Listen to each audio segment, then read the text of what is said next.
Bismillahirrahmanirrahim. Assalamualaikum warahmatullahi wabarakatuh. Alhamdulillahi wassalatu wassalamu ala rasulillah Muhammad bin Abdullah wa ala alihi wa sahbihi wa mawalah wa la hawla wa la quwata illa billahi wa ba'du. Alhamdulillah, di pagi hari ini dengan izin Allah subhanahu wa ta'ala kita bisa dipertemukan kembali di Kiswah TV, dan tentunya kita bersyukur di pagi hari ini masih diberikan banyak nikmat oleh Allah subhanahu wa ta'ala, terutama nikmat Islam, nikmat iman, dan juga nikmat bisa bertalabul ilmi di pagi hari yang cerah ini. Salawat dan salam kita haturkan kepada Rasul kita Muhammad sallallahu alaihi wa ala alihi wasallam. Allahumma salli ala Muhammad wa ala alihi wa sahbihi wa man sara ala nahji ila yaumiddin. Pembahasan di pagi hari ini kita akan bicara tentang kehebatan atau kemuliaan waktu subuh. Sebelum saya mengupas tentang masalah yang sangat mulia ini, saya akan memulai dengan sebuah kisah yang cukup menarik. Di zaman sahabat Anas bin Malik radhiyallahu an. Kita tahu Anas bin Malik radhiyallahu an adalah salah seorang sahabat Nabi sallallahu alaihi wasallam yang dikenal dengan khadimur Rasul, pembantu Nabi sallallahu alaihi wasallam sampai wafat Rasul.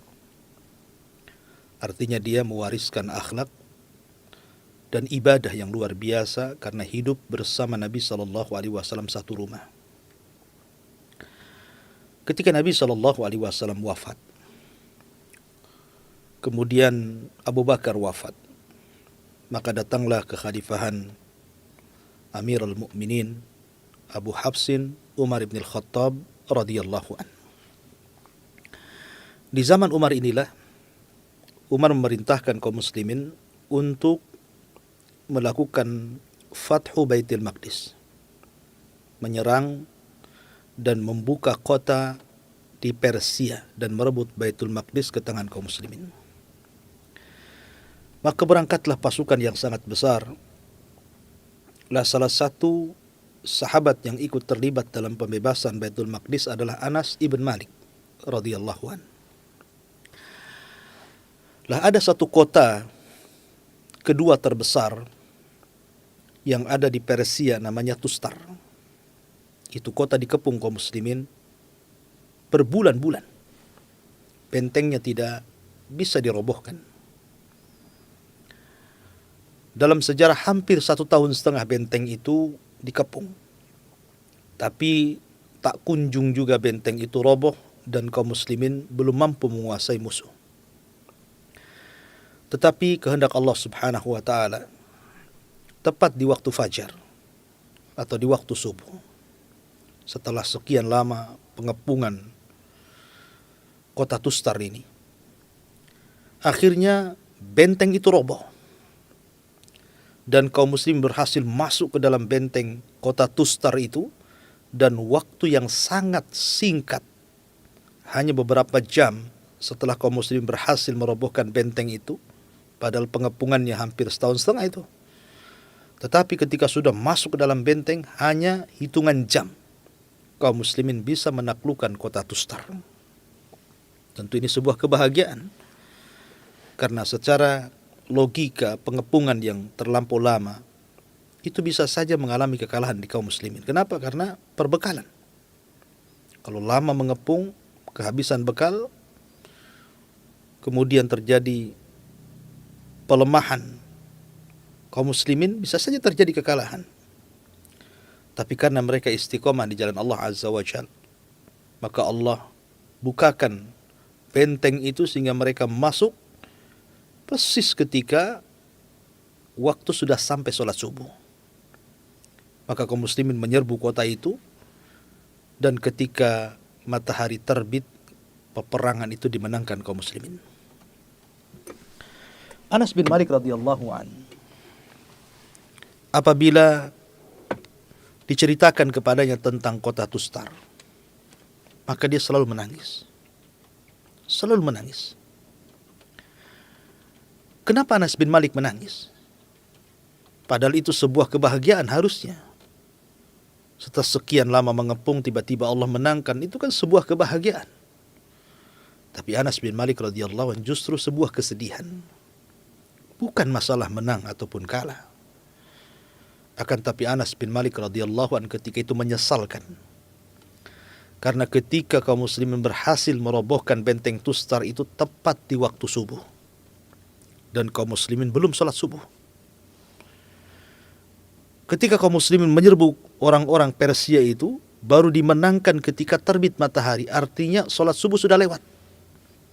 Dan mereka baru bisa sholat subuh setelah terbit matahari meninggi 1 tombak. Ini yang membuat Anas bin Malik sedih, karena dia tidak bisa melaksanakan sholat subuh tepat waktu.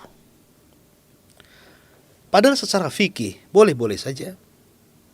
Karena itu pun pernah dilakukan Nabi SAW dalam perang Ahzab. Ketika Nabi SAW menjaga parit dalam perang Ahzab itu. Karena dikhawatirkan kalau seandainya Rasul dan para sahabat sholat asar, maka musuh akan bisa menembus parit. Maka Rasul terus berjaga-jaga, setiap ada yang lewat parit itu langsung dihujani dengan tombak dan panah. Akhirnya karena sibuk menjaga parit, sholat asar pun terlewatkan sampai masuk waktu maghrib. Dan Rasul baru sholat asar di waktu maghrib. Sehingga Rasul marah dan mengatakan, Mala Allahu kuburahum au buyutahumun nar. Semoga Allah penuhi kuburan-kuburan mereka dan rumah-rumah mereka dengan api neraka. Artinya apa yang dilakukan Anas bin Malik juga pernah dialami Nabi SAW. Secara fikih tidak ada masalah, sah-sah saja. Tetapi bagi para sahabat, sholat subuh tepat waktu itu sebuah keistimewaan yang luar biasa. Makanya Anas selalu menangis, padahal baru 1 kali dia meninggalkan itu. Sholat subuh tepat waktu itu pun karena alasan jihad. Tapi lihat hari ini, adakah orang yang menangis gara-gara telat sholat subuh? Yang tidak sholat subuh saja tidak nangis, gitu ya. Karena sudah keras hatinya. Ma'asyiral muslimin, itulah pandangan sholat subuh bagi para sahabat Nabi SAW. Ada apa dengan sholat subuh? Kita tahu bahwa sholat subuh itu adalah sholat yang pertama yang disyariatkan dari sholat 5 waktu. Jadi sebelum sholat-sholat yang lainnya, sholat subuh yang pertama. Baru kemudian duhur, asar, maghrib, isya gitu ya. Jadi sholat yang pertama yang disyariatkan kepada kaum muslimin adalah sholat subuh. Bahkan ketika Allah Subhanahu wa ta'ala berfirman, Hafidhu ala salawati was salatil wusta wa qumu lillahi qanitin fa idha khiftum farijalan aw rukbanan wa idha amintum fadhkurullaha kama 'allamakum ma lam takunu ta'lamun. Jagalah oleh kalian sholat 5 waktu, terutama sholat wusta, sholat pertengahan. Kita tahu bahwa sholat wusta adalah bagian daripada sholat 5 waktu. Tapi kenapa dipisahkan di sini? Hafidhu ala salawat was sholatil wusta. Jagalah 5 waktu sholat, terutama sholat wusta. Bukankah kita disuruh menjaga semua sholat? Tapi kenapa sholat wusta ini diistimewakan? Karena sholat wusta ini sholat penentu antara sholat-sholat yang lainnya. Kalau Anda senantiasa menjaga sholat wusta ini, maka dipastikan sholat-sholat yang lain Anda jaga. Tapi kalau sudah Anda remehkan sholat wusta ini, maka dipastikan sholat-sholat yang lain Anda remehkan. Karena orang yang meninggalkan sholat wusta itu salah satu daripada alamat min alamatin nifaq. Jadi termasuk tanda-tanda alamat kemunafikan. Para ulama berselisih pendapat tentang sholat wusta itu. Ada yang mengatakan sholat asar, dan ada juga yang mengatakan sholat subuh. Bagi yang mengatakan sholat asar, karena berdasarkan nas hadis, Nabi SAW menyebutkan sholat asar itu sholat wusta. Tapi bagi yang mengatakan sholat wusta, sholat subuh, karena memang sholat subuh itu sholat pertengahan di antara sholat siang dan sholat malam. Sholat siang, duhur dan asar. Sholat malam, maghrib dan isya. Subuh tidak ada gandengannya. maka dia tengah-tengah, maka disebut wusta, solat pertengahan. Artinya bahwa ketika para ulama mentafsirkan salah satu wusta adalah solat subuh, menunjukkan bahwa subuh ini solat yang luar biasa. Bahkan tidak ada yang mampu melaksanakan solat subuh ini kecuali orang-orang yang memang Allah rahmati. Karena orang yang meninggalkan solat subuh berjamaah itu salah satunya alamatun nifaq. Itu alamat kemunafikan. Ma'asyiral muslimin, para pemirsa Kiswah TV yang dimuliakan Allah Azza wa Jalla. Ada sebuah hadis, kata Nabi SAW, yata'aqabuna fikumul malaika, malaikatul laili wa malaikatul nahar. Jadi Allah Subhanahu wa taala setiap hari itu menugaskan para malaikat. Ini selain daripada Raqib dan Atid yang suka mencatat di kiri kanan kita. Ini malaikat lain, pencatat yang lain, pencatat kebaikan. Lah ada malaikat itu yang ditugaskan sipnya malam hari. Ada malaikat itu yang ditugaskan sipnya siang hari. Malaikatul lail wa malaikatul nahar. Jadi malaikat malam mencatat kebaikan hamba di malam hari, dan malaikat siang yang diutus ini mencatat kebaikan hamba di siang hari. Ketika Allah Subhanahu wa taala berfirman kepada malaikat malam dan siang ini, ketika mereka menghadap dengan catatan kebaikan hamba Allah Azza wa Jalla, apa kata Allah? Ma taraktum ibadi. Sedang apa kau tinggalkan hamba-hambaku? Maka para malaikat ini mengatakan, atainahum wa hum yusallun wa taraknahum wa hum yusallun. Kami datang kepada mereka, mereka sedang salat, dan kami tinggalkan pun mereka sedang salat. Para ulama mengatakan bahwa kapan pertemuan malaikat malam dan malaikat siang ini? Maksudnya tukar sip itu kapan? Maka disebutkan oleh para ulama, tukar sip para malaikat malam dan siang ini di dua waktu. Pertama, waktu sholat subuh. Yang kedua, waktu sholat asar. Jadi malaikat malam itu mulai bertugas ketika manusia sedang sholat asar. Maka mereka datang mencatat orang-orang yang sedang sholat asar itu. Kemudian terus mencatat kebaikan hamba sampai di waktu manusia sedang sholat subuh. Ketika manusia sedang sholat subuh, mereka mencatat orang yang sedang sholat subuh. Di waktu mereka sholat, maka malaikat malam naik untuk melaporkan catatannya. Di waktu yang sama, malaikat siang turun. Kemudian mencatat orang yang sedang sholat subuh. Kemudian terus mencatat kebaikan sampai siang dan sore hari. Ketika sholat asar, malaikat siang naik dan malaikat malam turun. Jadi pertemuannya di dua sholat itu. Makanya sholat 5 waktu itu memiliki 7 pahala. Sholat maghrib dicatat 1 pahala oleh malaikat malam. Sholat isya dicatat 1 malaikat oleh malaikat malam. Sholat subuh dicatat 2 malaikat. Malaikat malam dan malaikat siang. Berarti sudah 4. Sholat duhur dicatat 1 malaikat. Malaikat siang. Kemudian sholat asar dicatat 2 malaikat. Malaikat siang dan malaikat malam. Berarti semua pahala sholat 5 waktu itu 7 kali catatan. Lihat. Bagaimana Allah Subhanahu wa taala mengistimewakan waktu subuh. Karena di situ ada pertukaran 2 malaikat yang bertugas di malam dan di siang hari mencatat kebaikan kita semua. Ma'asyiral muslimin, para pemirsa Kiswah TV yang dimuliakan Allah Subhanahu wa taala. Bicara tentang waktu subuh, maka di dalam Al-Quranul Karim, tepatnya dalam surah At-Takwir, Allah Subhanahu wa taala berfirman, "Wal-laili idza as'as was-subhi idza tanaffas."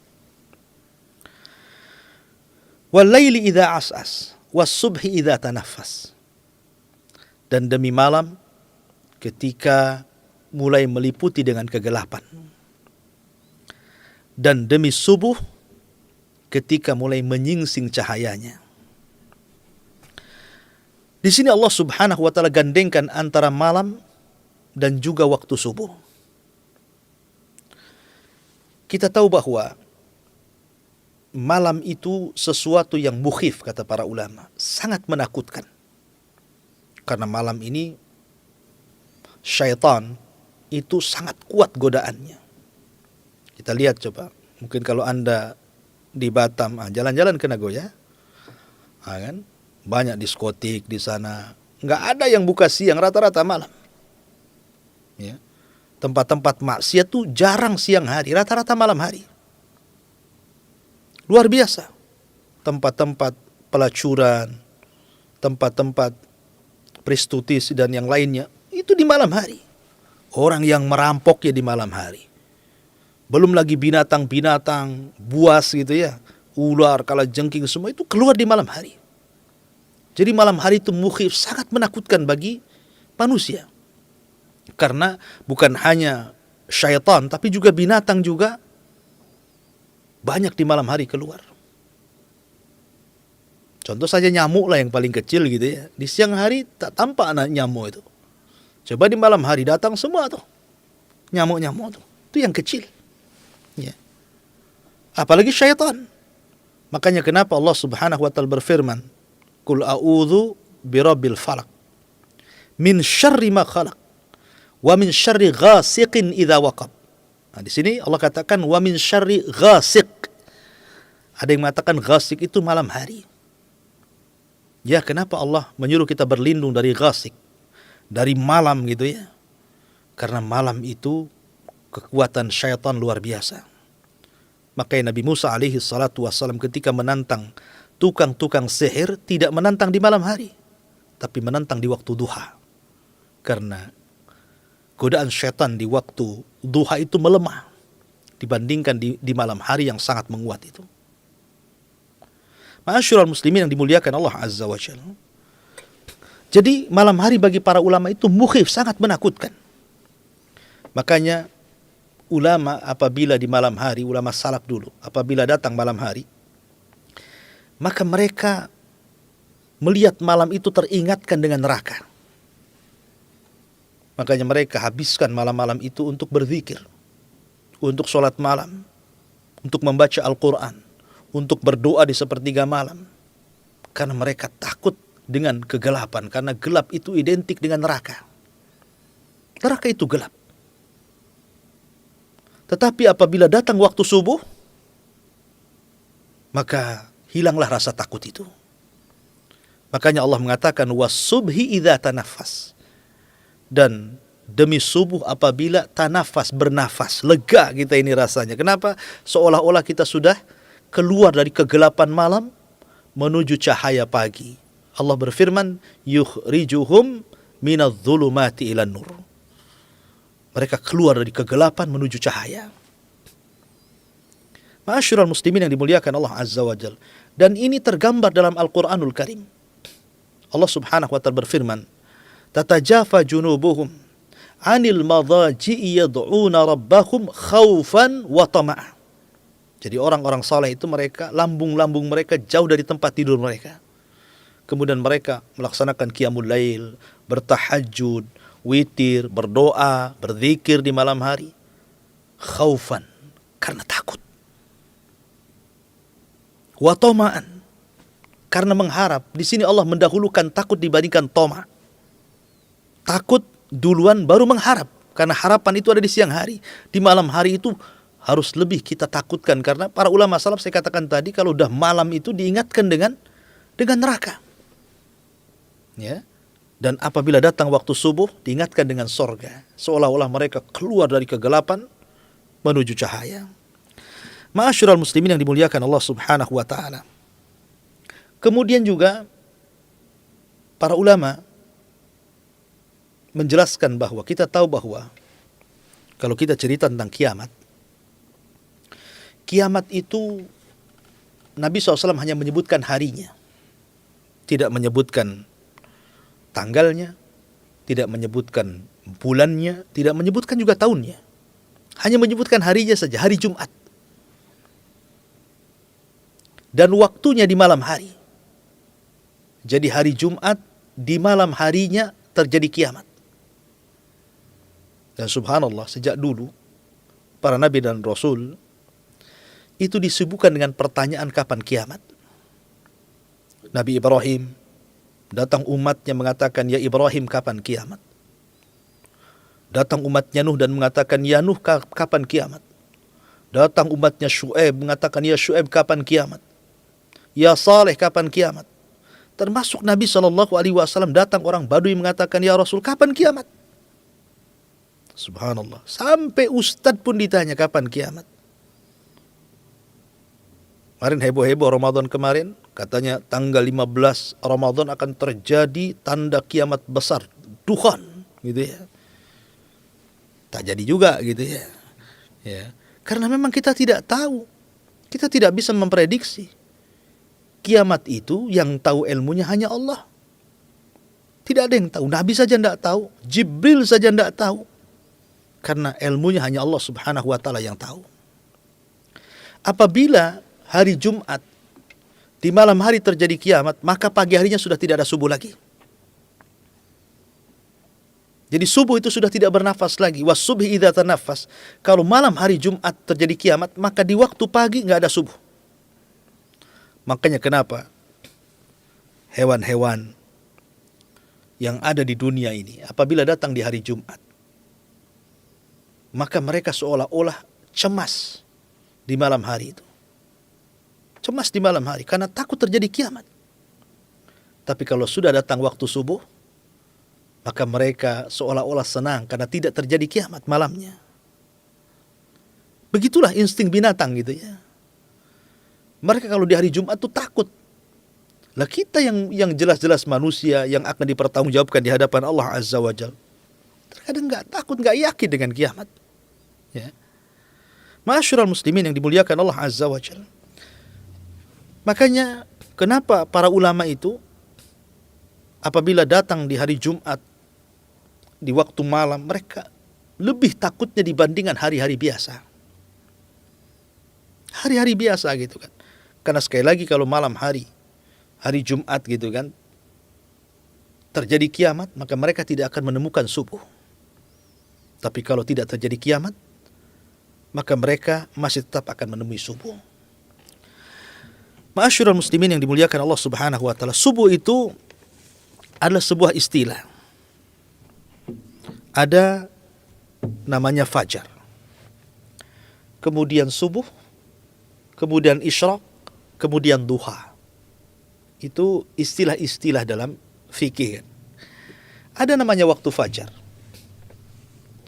Fajar ini berbeda dengan subuh. Karena fajar itu ada dua jenis gitu ya. Ada namanya fajar shadiq, ada namanya fajar kadzib. Ada fajar benar, ada fajar dusta. Maksudnya fajar benar dengan fajar dusta itu, fajar benar itu memang terang gitu ya, nggak mungkin ada gelap lagi. Tapi kalau fajar dusta itu nampak terang tapi masih gelap. Ya. Berbeda dengan subuh. Kalau selepas subuh pasti terang gitu. Kalau selepas fajar belum tentu terang. Bisa saja itu fajar kadzib gitu. Cahayanya di atas langit tapi tidak sampai ke gang-gang rumah, ke atap-atap rumah gitu. Tapi kalau selepas subuh yang penting tidak cuacanya mendung, pasti terang. Kemudian di sana ada istilah isyraq. Ketika matahari terbit meninggi satu tombak, kemudian ada istilah duha. Ya. Lah, ada beberapa keutamaan di antara istilah-istilah ini. Contohnya waktu fajar. Di situ ada 2 rakaat salat fajar. Dan itu dilakukan setelah azan sebelum qomat.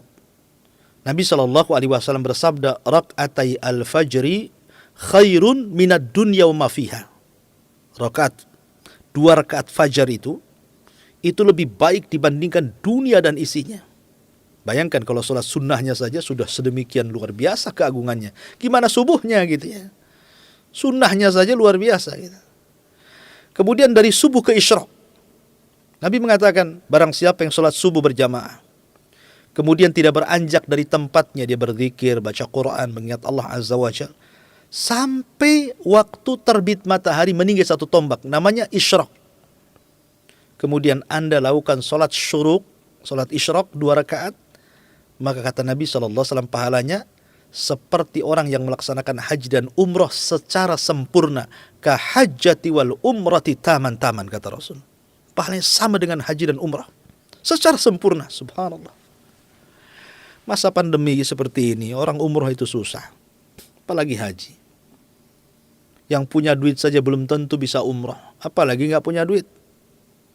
Apalagi masa pandemi ini terkadang ada satu orang kena gitu ya, ter-covid gitu, sudah akhirnya semua orang tidak bisa umroh. Tetapi walaupun kita tidak bisa melaksanakan umroh di masa pandemi ini, ada pahala-pahala yang sama dengan umroh. Salah satunya tadi, ada bahkan pahalanya sama dengan haji. Yang penting Anda sholat subuh, tidak beranjak dari tempat, berzikir mengingat Allah, sampai waktu terbit matahari kemudian meninggi satu tombak, itu kan tidak lama, 1 jam paling, atau 1 jam lebih saja. Tapi lihat pahalanya. Pahalanya tidak harus Anda ngumpulkan uang, naik pesawat, belum tentu, belum jelas keselamatannya, belum lagi lelahnya gitu ya. Tapi pahalanya sama. Kan luar biasa. Ya, dan itu dimulai sejak waktu subuh sampai waktu syuruk. Ya. Dan Anda perlu ingat ikhwatu fiddin yang dimuliakan Allah Azza wa Jalla, para pemirsa Kiswah TV yang dimuliakan Allah Azza wa Jalla. Tidak ada hawa, tidak ada angin yang lebih menyegarkan, menyehatkan badan melebihi angin di waktu subuh. Namanya soba. Angin itu disebut angin soba. Nabi SAW bersabda, "Nusirtu bis soba wa uhlikatil adu bid dabur."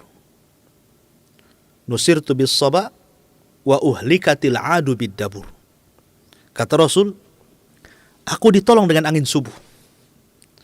Dan kaum Ad, kaumnya Nabi Hud itu dihancurkan dengan angin sore namanya dabur. Jadi Rasul ditolong dengan angin subuh, sementara kaum Ad dihancurkan dengan angin sore. Makanya kalau kita lihat Nabi SAW apabila melakukan penyerangan dalam jihad, apa kata Allah? Fal mughirati subha. Maka Rasul kalau menyerang itu pasti menyerang di waktu subuh. Rasul itu kalau melakukan penyerangan mendadak gitu ya, menyerbu mendadak, maka Rasul tidak pernah memilih di waktu siang, di waktu sore, di waktu malam, tidak pernah, kecuali kalau diserang. Maksudnya kalau menyerang gitu ya. Maka Rasul SAW pasti akan menyerang di waktu subuh. Makanya diabadikan dalam surah Al-Adiyah tadi, fal mughirati subha, apabila serang menyerang, maka Rasul pasti memilih waktu subuh. Kenapa? Karena nusirtu bis soba, aku ditolong dengan angin subuh. Jadi angin subuh itu membawa manfaat bagi kita, sampai membawa pertolongan bagi peperangan. Makanya Nabi SAW itu kalau menyerang, dia mendengarkan azan dulu. Kalau daerah itu ada azan subuhnya, maka Rasul tidak jadi nyerang. Oh, itu daerah kaum muslimin. Tapi kalau tidak mendengar azan subuh, maka Rasul langsung menyerangnya. Berarti itu daerah kafir. Dari sini juga ada istinbat hukum oleh ulama fikih tentang perbedaan negara Islam dan negara kafir. Jadi perbedaan negara Islam dengan negara kafir itu dari kumandang azan. Ya.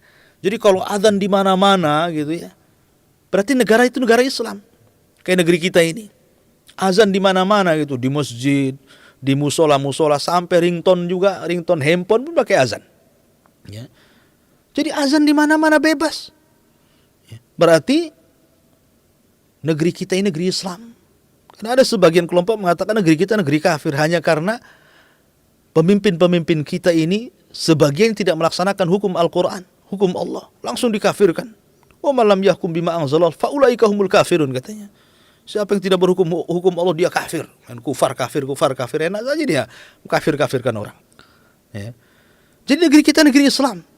Beda negeri umpamanya negeri mana gitu ya, yang surah azan tidak boleh keluar. Di masjid aja itu negeri kafir. Ya.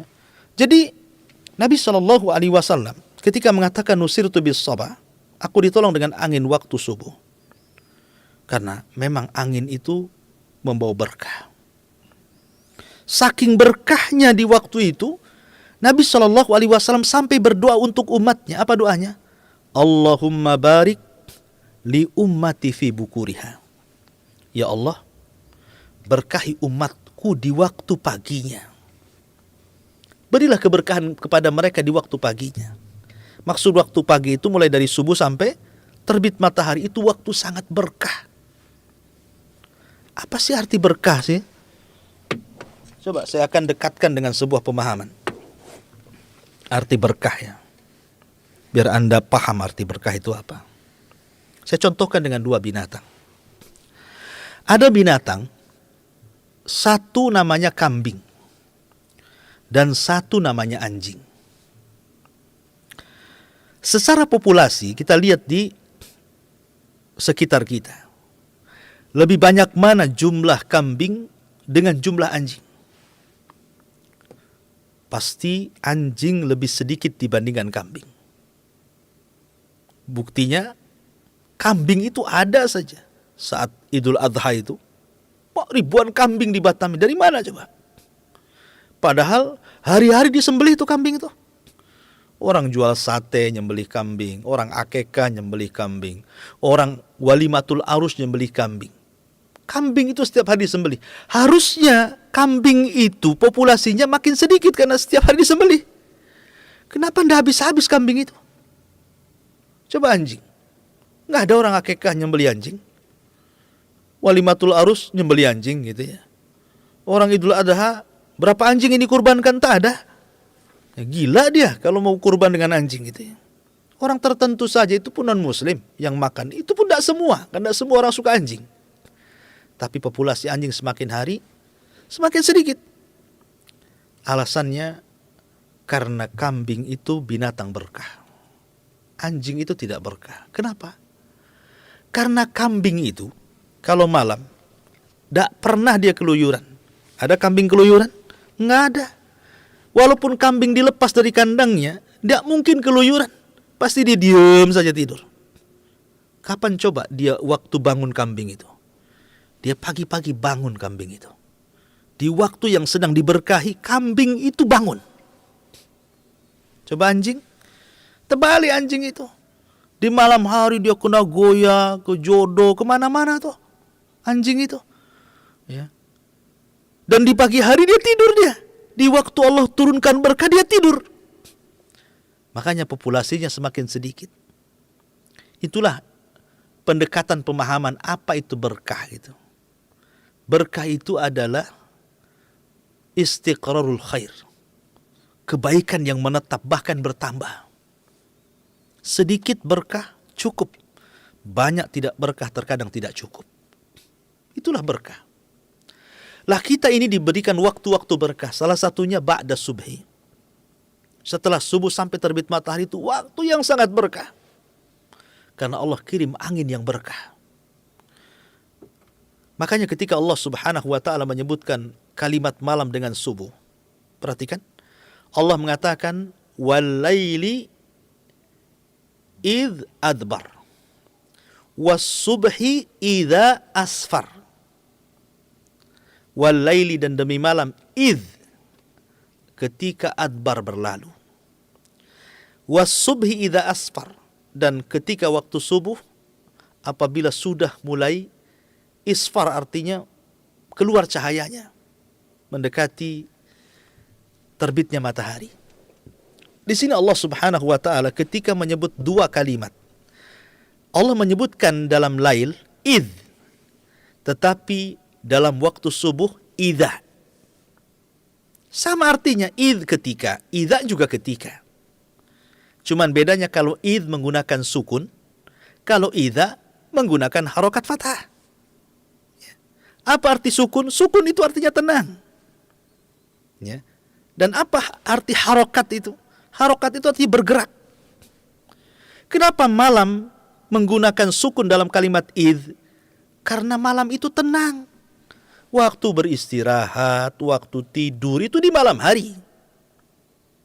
Apabila datang waktu subuh, Allah memberikan harokat fathah. Karena harokat itu artinya bergerak. Jadi di malam hari kita tenang, kita sukun gitu ya. Di waktu subuh kita bergerak, berharokat. Harusnya seperti itu. Ini anak-anak muda di zaman sekarang, na'udzubillah, di malam hari bergerak-gerak dia. Di malam hari keluyuran ke sana kemari anak-anak muda kita ini. Main motor, ikut geng motor, nongkrong-nongkrong di jembatan, di diskotik, di mana-mana. Waktu subuh pula dibuat tenang dia. Harusnya kan dibalik gitu. Yang lebih musibah lagi biasanya pengantin baru tuh. Di malam hari bergerak terus ya kan. Nanti di subuh itu udah tidur dia. Nggak sholat subuh, naudzubillah, musibah pengantin baru itu. Ya. Jadi harusnya seperti itu. Malam itu gunakan untuk ketenangan. Di waktu subuh bergerak kita. Kenapa? Karena malam hari itu waktu syaitan. Ada waktu-waktu syaitan. Saya ingin jelaskan sedikit. Waktu-waktu syaitan itu ada 3 dalam sehari itu. Pertama menjelang maghrib itu waktu syaitan. Makanya kenapa kita dilarang Rasul untuk mengeluarkan anak-anak kita mendekati azan maghrib. Bahkan Rasul mengatakan, masukkan anak-anakmu ke rumah, kan itu waktu syaitan. Setan sedang talaub, sedang bermain-main itu. Kalau anak-anak kita masih bermain mendekati waktu maghrib, nanti kesurupan pula anak kita. Makanya oleh Rasul, suruh masuk. Tutup pintu, tutup jendela, baca basmalah. Nanti kalau selepas maghrib, silahkan keluar lagi. Ini yang pertama. Yang kedua, setelah isya, itu waktu setan. Makanya kenapa Nabi SAW membenci tidur setelah maghrib dan ngobrol setelah isya.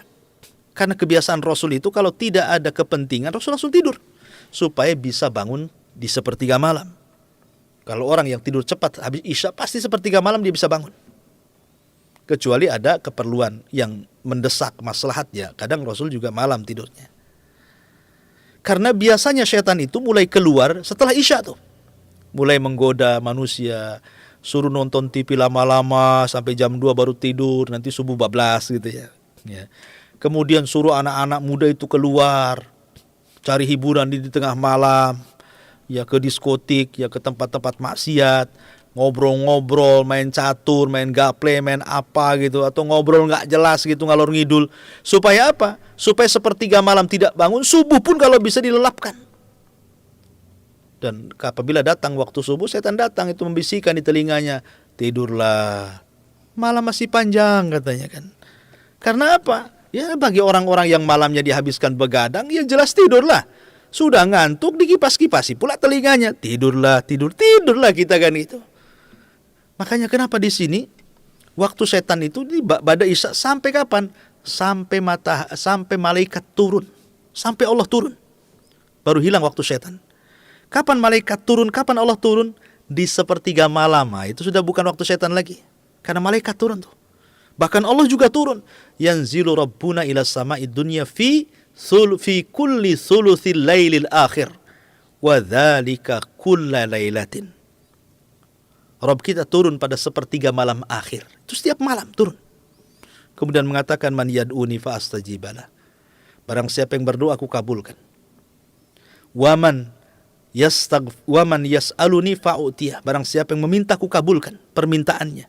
Waman yastaghfiruni fa'aghfirullah. Siapa yang meminta ampun ku ampuni dosa-dosanya. Dan waktu setan yang ketiga ketika menjelang zuhur. Makanya ada sunnah kailulah di situ ya. Tidur siang. Karena setan tidak pernah tidur siang. Tapi intinya bahwa subuh itu waktu malaikat, waktu berkah. Maka selepas sholat subuh harusnya kita ini berolahraga. Karena memang udara yang paling bagus itu di waktu subuh. Udara yang paling, makanya kita lihat kalau di pesantren-pesantren gitu kan. Biasanya habis subuh itu digunakan untuk tahfidz Al-Quran. Ya, makanya Rasul digunakan untuk menyerang dalam jihad gitu. Maka bagi Anda yang ingin menghafal Quran, hafal Quran selepas subuh. Cobalah Anda menghafal Quran selepas subuh, pasti akan nyantol tuh. Kalau Anda ingin belajar, ya, membaca pelajaran apa saja setelah subuh itu lagi sehat-sehatnya badan tuh. Ya. Atau bagi Anda para tijarah, para pedagang itu, udah bergerak dia di waktu subuh. Karena subuh itu harokat. Tempatnya bergerak. Ya. Makanya dari sini ma'asyiral muslimin yang dimuliakan Allah Azza wa Jalla. Waktu subuh itu luar biasa. Waktu yang penuh berkah. Maka kalau orang sampai kemudian membiasakan setiap hari habis subuh kemudian tidur gitu kan, maka hilang berkah umur, hilang berkah rizki, hilang berkah keluarga, hilang berkah, semua hilang berkah itu. Maka kalau ingin berkah, jagalah waktu selepas subuh sampai waktu fajar, sampai waktu isyraq tadi. Kita lihat, tidak ada satupun riwayat dalam hadis-hadis, Anda bisa cek dalam hadis-hadis Bukhari, Muslim, Kitabus Sunan gitu ya. wanita-wanita di zaman Rasul, sahabiah-sahabiah di zaman Rasul, yang senantiasa terus-menerus melaksanakan sholat jamaah bersama Rasul itu hampir setiap hari, kecuali waktu subuh. Wanita-wanita di zaman Rasul itu kalau waktu subuh keluar mereka ikut sholat jamaah. Dan tidak ada riwayatnya sahabiah-sahabiah di zaman Rasul itu istimror terus-menerus ikut sholat berjamaah bersama Rasul di luar waktu subuh. Ya, kenapa? Karena melihat banyak maslahat di situ. Jadi mereka keluar berjalan kaki dari rumah ke masjid, kemudian berharokat dengan melaksanakan sholat subuh, kemudian pulang lagi dari masjid ke rumah. Itu riyadhah, olahraga itu.